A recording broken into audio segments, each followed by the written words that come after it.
Hello, knowledge seekers. In this episode of 20-Minute Books, we will delve into the pages of Morality by Rabbi Jonathan Sacks. Published in 2020, Morality presents a penetrating analysis of the turbulent social and moral landscape of our time. Rabbi Sacks, a prominent voice in the discourse on ethics, constructs a compelling narrative that traces the intellectual and cultural pathways leading to the deep divisions and crises that characterize today's world.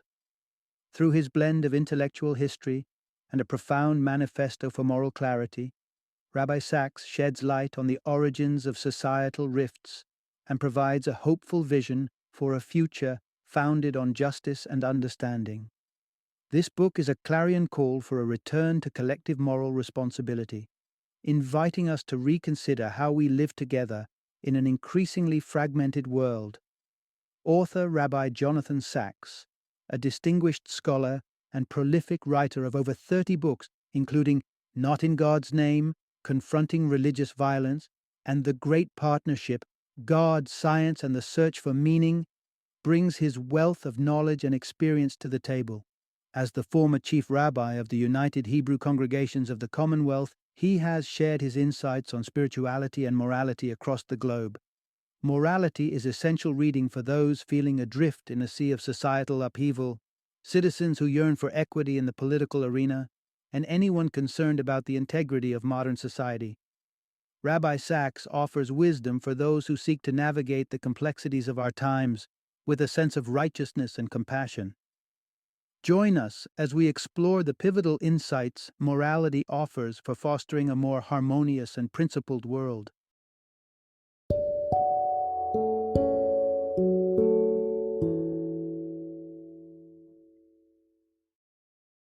Morality: Restoring the Common Good in Divided Times.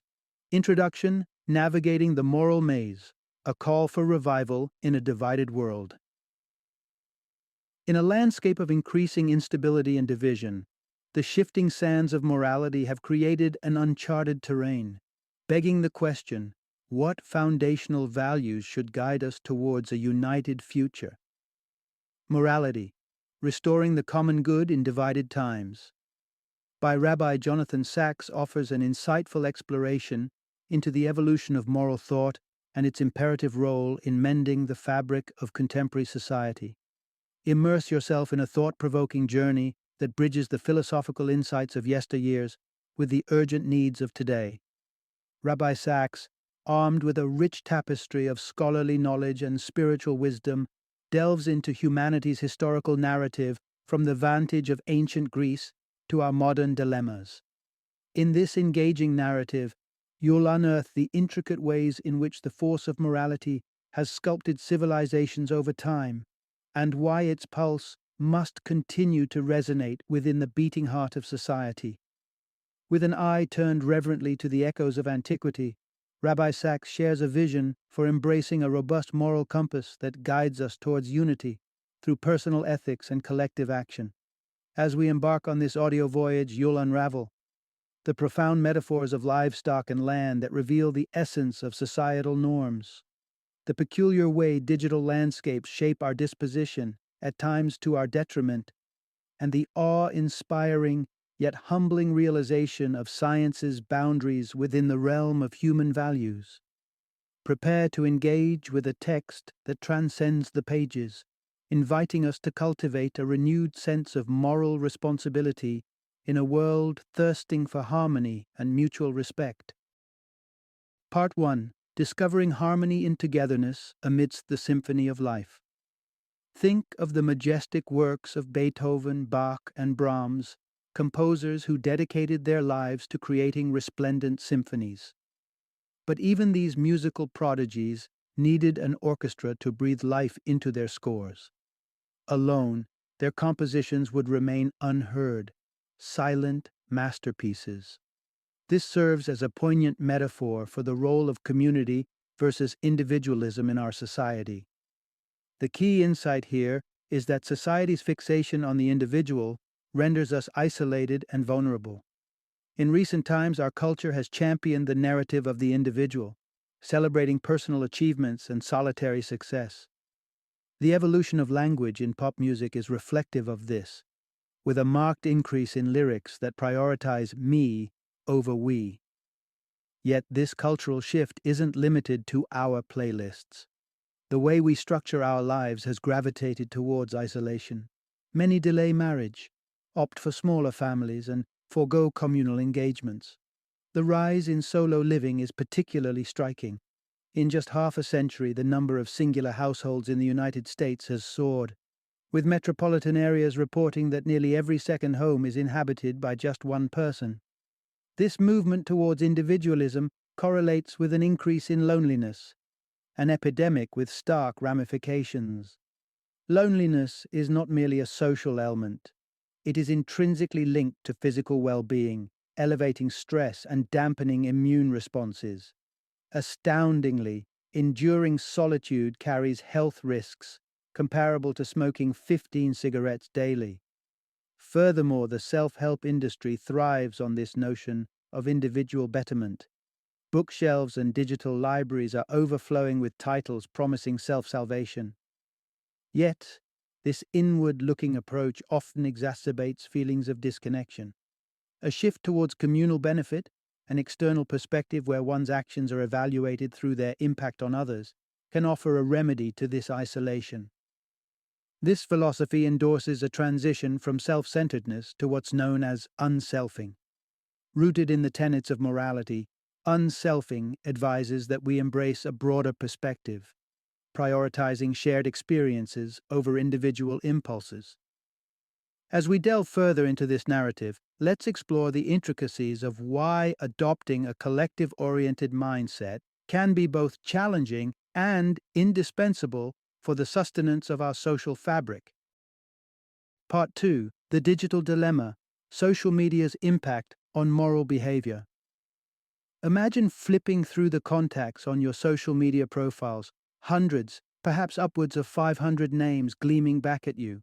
These digital ties paint a picture of connectivity, but if you were in a bind, how many would actually lend a hand?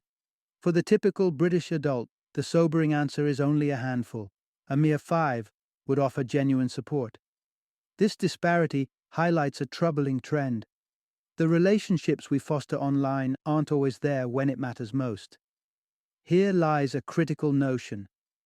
Contemporary relationship norms are undermining our moral compass. The digital age, marked by an explosion in social media usage, has irreversibly altered the way we connect.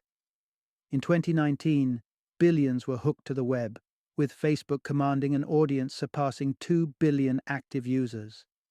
This vast network holds a promise for good. Keeping in touch has never been easier, and the access to information is unprecedented. But this coin has a flip side.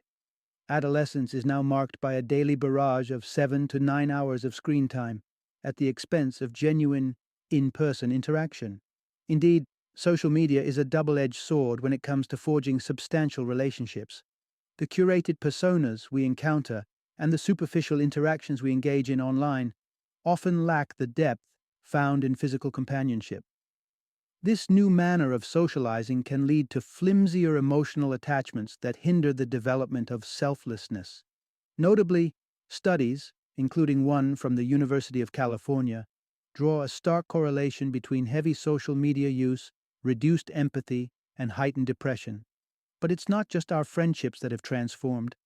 The societal bedrock of family has shifted significantly since the 1960s. Marriage rates have plummeted, signaling a detachment from traditional frameworks thought to cultivate values of support and responsibility. Rabbi Jonathan Sacks views this as a conundrum, believing that marital bonds hold a crucial role in fostering moral principles. As the reliance on conventional family dynamics wanes and the allure of screens grows, stepping outside ourselves becomes ever more daunting. Soon, we will explore the ripple effects of this evolution and its bearing on communal well-being. Part 3. When Profit Meets Principle: The Ethical Balance in Economy. The allure of individualism has been a driving force through the ages, shaping the masterpieces of the Renaissance, igniting the ideas of philosophers such as Kierkegaard, Voltaire, and Kant, and energizing the zealous drive of American innovators. Yet this same spirit, unchecked, has the power to disrupt economies and devastate lives, as seen in the 2008 financial meltdown. An essential insight to consider is that, within the realm of economics, self-interest should be harmonized with moral conscience. The triumphs of our free market economy are undeniable. It has hoisted millions out of poverty, crafted a myriad of consumer products, and has broadly refined our standard of living. Individual effort, fueled by personal gain, has played a pivotal role in these advancements. There's brilliance in the way people acquire new abilities, invent products, and establish ventures, all propelled by self-interest. Yet, it's imperative that this drive respects the greater good. Without this ethical check, chaos ensues. The financial crisis of 2008 is a stark reminder. The cataclysm was triggered by financial institutions peddling shaky investments. Prioritizing profit over consequence, they plunged the economy into turmoil. Their actions led to a few reaping massive gains while countless individuals in the US and UK grappled with the trauma of losing their homes. Such unbridled greed undermines the bedrock of trust and collaboration that a thriving society depends on. This is particularly true when we examine our convictions about happiness. Historically, happiness and goodness were intertwined. Aristotle's concept of eudaimonia embraced the connection between joy and virtue.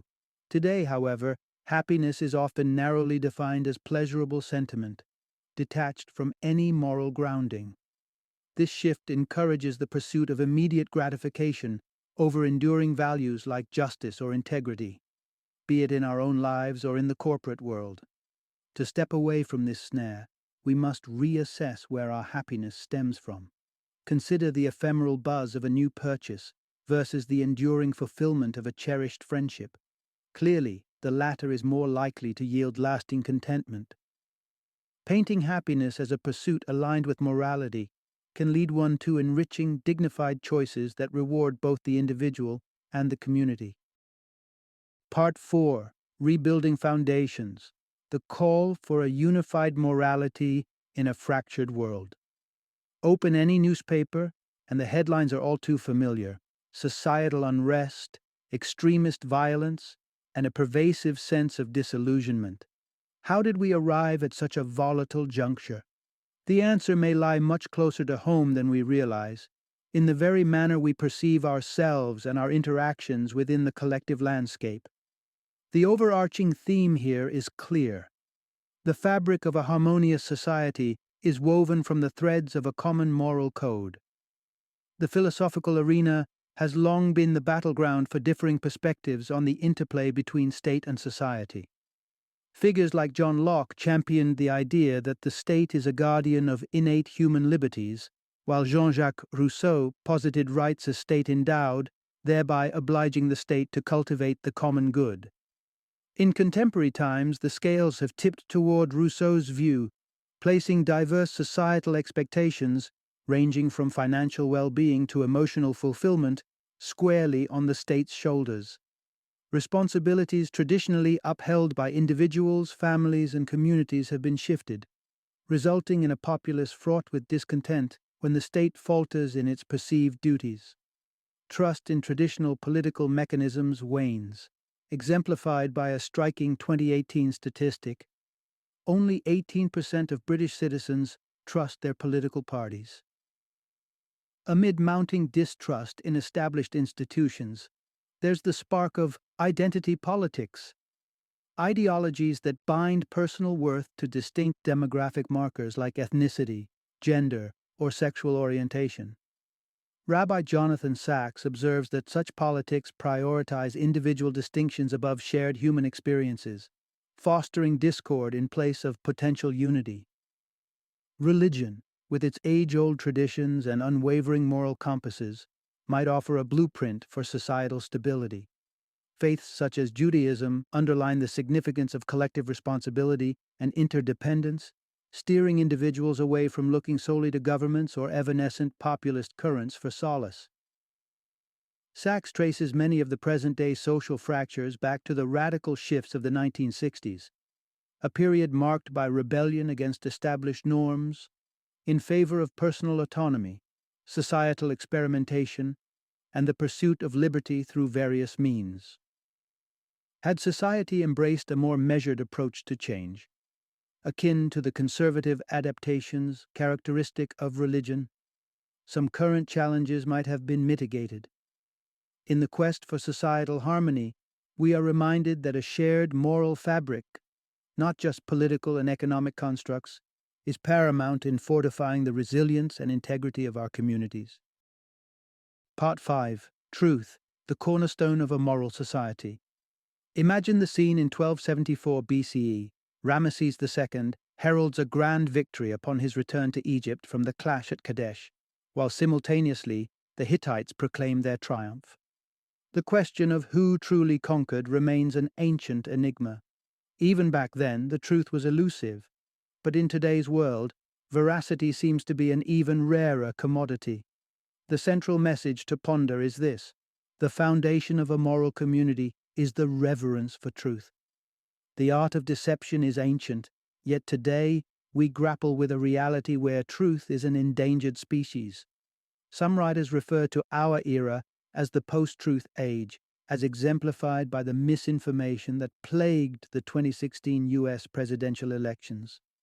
The concern here is not just the spread of falsehoods, but that emotions and personal convictions often trump objective reality. Rabbi Jonathan Sacks traces a strand of this issue to the rise of postmodern philosophy, which advocates for a malleable reality devoid of absolute truth. In such a world, texts are merely subject to interpretation, and history is merely a collection of personal stories. Such a perspective poses a threat because it erodes the shared narratives needed for a cohesive society. Historically, universities stood as beacons of truth, cultivating a consensus of knowledge. Today, however, the academic sanctuary is besieged by pressures to create safe spaces, resulting in the exclusion of challenging discourse. Though well-meaning, the refusal to entertain uncomfortable ideas is anathema to the free exchange of thoughts vital for discovering objective truths. Disagreement doesn't have to be divisive. It can be constructive when engaged in properly. Judaism teaches us the value of argument for the sake of heaven, arguments anchored in mutual respect, without censorship or admonishment. It's a dialogue where both listening and speaking are held in balance, aiming not to win but to uncover truths. Perhaps the quest for truth will lead us through uncomfortable territory, exposing societal flaws and raising difficult questions. However, by holding truth in high esteem, a society can cultivate mutual trust and weave a more resilient moral fabric. Part 6. Forging Ahead. The Vitality of Future-Oriented Morality. The Life of Yisrael. Crystal exemplifies a powerful narrative of resilience. Surviving the horrors of the Holocaust, he didn't let the profound losses define him. Instead, he forged onward, establishing a new life in Israel, and even setting a record as the oldest person to hold a bar mitzvah ceremony at 113. Crystal's story underscores a pivotal principle for shaping a moral community, focusing on the horizon rather than the rearview mirror. Our central consideration is this: to cultivate a moral community, we must channel our energies forward rather than dwell on the past. Societal history is marked by imperfections and instances where those in positions of authority have caused harm. Addressing these historical injustices is a moral obligation, yet it's crucial that such measures aim to foster a brighter future as opposed to solely rectifying prior misdeeds. In contemporary culture, the resurgence of public shaming is a worrying trend. It's an archaic concept rejuvenated by the power of social media. Who hasn't witnessed an individual vilified online for an off-color comment or unpopular standpoint? The digital crowd, swift and unsparing, often acts as judge and jury. Though public shaming offers a voice to those traditionally marginalized to hold others accountable, it brings inherent dangers. It bypasses due process, potentially punishing the innocent and is often driven by rage rather than a quest for true justice. For a moral society to thrive, we must restrain our instincts for vengeance. It's human to want to retaliate when wronged, but such actions merely feed into a vicious cycle of bitterness. Instead, the path forth lies in forgiveness, allowing for contrition and reparation. In the midst of a landscape increasingly fraught with division and hostility, civility must reign, meeting each other not with animosity, but with kindness and understanding. This is the cornerstone for laying down the groundwork of a future that prides morality and inclusivity. In the subsequent segment, we will envision what this principled and promising future could potentially entail. Part 7: Choice and Meaning, the Heart of Human Morality. Once upon a time, the earth took center stage in the cosmos, and humanity stood as the pinnacle of divine craftsmanship. Yet, with the revelations of Copernicus and Darwin, our perceived grandeur diminished. The earth became one celestial body among many, and humans, one species among the diverse tapestry of life. Despite feeling somewhat demoted, our quest for knowledge shouldn't overshadow the unique attributes that define the human spirit. This leads us to a profound realization. Morality springs from our capacity to choose freely and to forge meaning in our lives. The theories that have shaped our modern understanding have a tendency to present the universe, and our place within it, as governed by immutable laws. Evolution posits humans as a byproduct of natural selection, a cosmic lottery extending across millennia. Freudian thought suggests our behaviors are underpinned by deep-seated subconscious impulses. Marxism casts our actions as determined by the inexorable tide of economic history. While these perspectives hold value in deciphering aspects of the human condition, they lack in capturing the enigma of free will, a quintessentially human trait. The traditions of Judaism and Christianity remind us that we are not automatons at the mercy of external forces, but rather sentient beings with agency, capable of evaluating our environment and charting our own course. That's where dignity finds its roots. With consciousness comes a mantle of responsibility.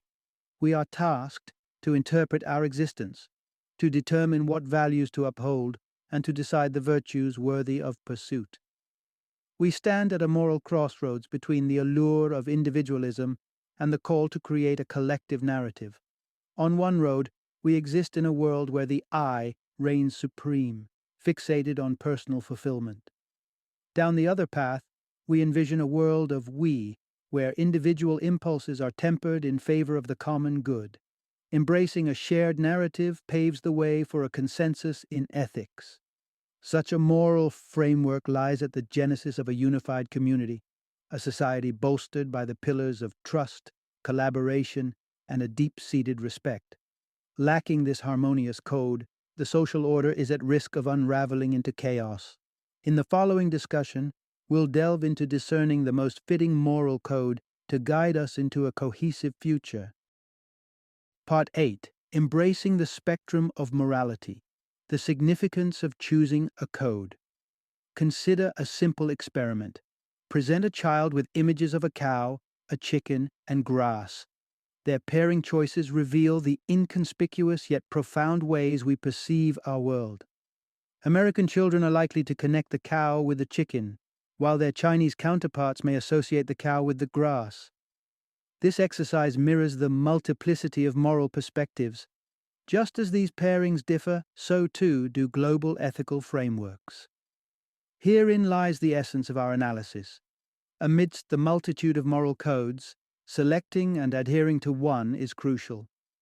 Our planet is a tapestry of over 6,000 spoken languages, a myriad of religious beliefs, and an intricate mosaic of cultures. Naturally, this translates into a kaleidoscope of moral principles. What's deemed virtuous in one community might be taboo in another. To navigate this complexity, we turn to the concepts of thick and thin moral codes. Thin moral codes are foundational, overarching principles generally accepted across cultural divides, like the universal agreement on the discouragement of causing harm. In contrast, thick moral codes delve into the specifics, cultural rituals, taboos, and customs that give each society its distinct ethical contours.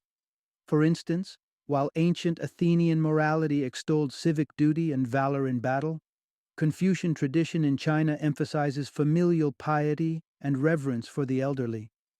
These diverse, thick codes shape not only individual behavior, but the collective ethos of societies. Rabbi Jonathan Sachs argues that while the recognition of different moral systems is important, personally embracing one and integrating into a like minded community is equally essential. Think of it as mastering a language. Fluency is achieved through consistent practice and communication with fellow speakers. The binding nature of religion historically played a significant role in disseminating moral codes to mass populations.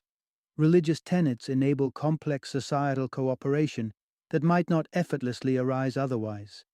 Take, for example, the Balinese, whose sacred water rituals related to a deity are integral to the successful management of their intricate irrigation networks. However, with the wane of organized religion in Western societies, we're faced with a pivotal question. What fate awaits our moral frameworks? As we progress, we'll probe into the implications of religion's diminishing influence on collective ethical guidelines. Part 9: Uniting for a Moral Renaissance, the Power of Collective Action.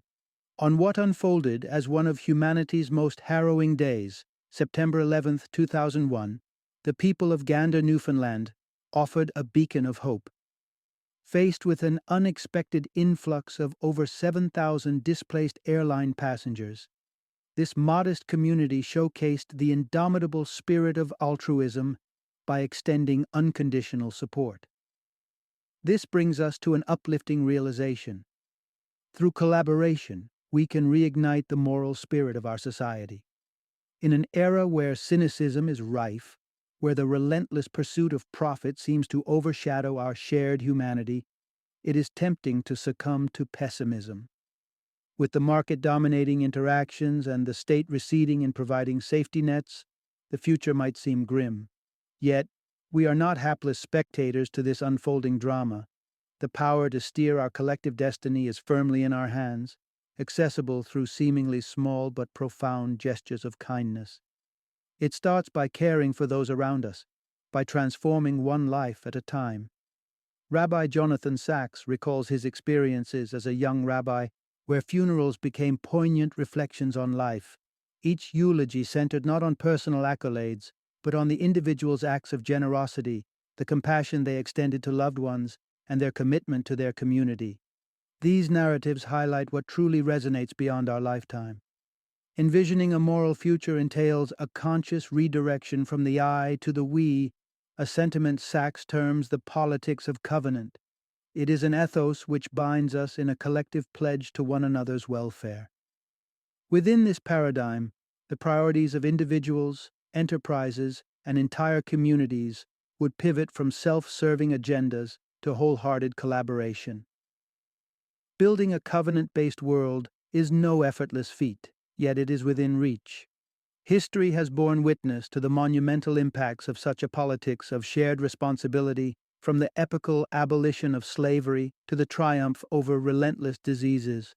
Achieving such milestones again hinges on our capacity to care, to uphold our commitment to this endeavor, and above all, to translate this caring into action. Final summary. At the heart of our era lies a crossroads, an awakening to the tumultuous reality that presently grips both Europe and America. As the liberal democratic consensus falters, a torrent of frustration and disillusionment threatens to unravel our social fabric. The erosion of the collective moral underpinnings that once steadied our communities is a significant force behind this upheaval, marking a distinct shift from a culture of we to an ethos of I. This moment beckons us to rediscover and reaffirm shared values and responsibilities. To navigate away from impending crisis, it's imperative that we forge a new covenant, one that champions mutual care and commitment. By cultivating a sense of collective duty, we can rejuvenate the guiding principles that serve as the linchpins of a resilient, morally anchored society.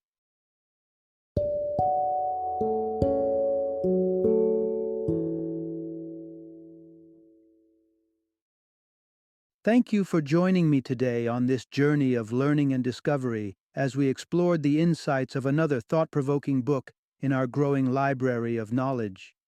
If you've enjoyed our time together, please take a moment to follow our podcast, give us a 5-star rating, and share 20-minute books with other knowledge seekers. Your support truly means a lot. Don't forget to join me again in the next episode, where we will delve into another enriching book. Until then, happy reading and happy listening.